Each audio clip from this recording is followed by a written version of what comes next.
ఈ వీడియోలో నేను చూడ్డానికి ఎంత యాక్టివ్‌గా ఉన్నానో, వాయిస్ అంత డల్‌గా వినిపిస్తుంది ఆడియోలో. ఫుల్ కోల్డ్ అండ్ కాఫ్‌తో పాటు కొంచెం ఫీవరిష్‌గా కూడా ఉంది. సో, వాయిస్ కొంచెం డల్‌గా ఉందన్నమాట.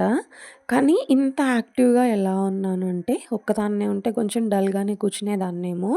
ఇంకా పిల్లలు, మా ఆయన అందరూ ఉన్నారు కాబట్టి కొంచెం సరదాగా ఉంది. మనకి ఎలా ఉన్నా వండుకోవడం, ఇంట్లో పనులు చేసుకోవడం అయితే తప్పదు కదా! నేనేమో చపాతీ పిండి కలుపుతుంటే, మా ఆయన పిల్లలకి డిక్టేషన్ పెడుతున్నారనమాట. కొన్ని వర్డ్స్ తెలుగు, ఇంగ్లీష్, హిందీ ఇట్లా 3 లాంగ్వేజెస్ వర్డ్స్ పెడుతున్నారు. పెళ్ళికి ముందైతే కొంచెం హెల్త్ బాలేదంటే అమ్మ చూసుకుంటుంది ఎవరికైనా. పెళ్లి తర్వాత మనల్ని మనమే చూసుకోవాలి. ఫ్యామిలీని కూడా మనమే చూసుకోవాలి కాబట్టి, లేని యాక్టివ్‌నెస్ కూడా తెచ్చుకోవాల్సొస్తుంది. కొంచెం సిక్ అయినప్పుడైనా సరే. స్టార్టింగ్‌లో చపాతీ చేయాలంటే నాకు చాలా కష్టం అనిపించేది. కానీ చేస్తూ ఉంటే అలవాటైపోతుంది కదా! ఇంట్లో అందరికి కూడా చపాతీ ఫేవరెట్. చేస్తూ చేస్తూ ఇప్పుడు చాలా ఈజీ అనిపిచ్చేస్తుంది. చాలా త్వరగా కూడా చేసేస్తాను. వంట కంప్లీట్ అయిపోయి అందరు తినేసిన తర్వాత నైటే గిన్నెలన్నీ క్లీన్ చేసేసుకొని స్టవ్, గ్యాస్ బండ అంతా కూడా తుడిచేస్తాను.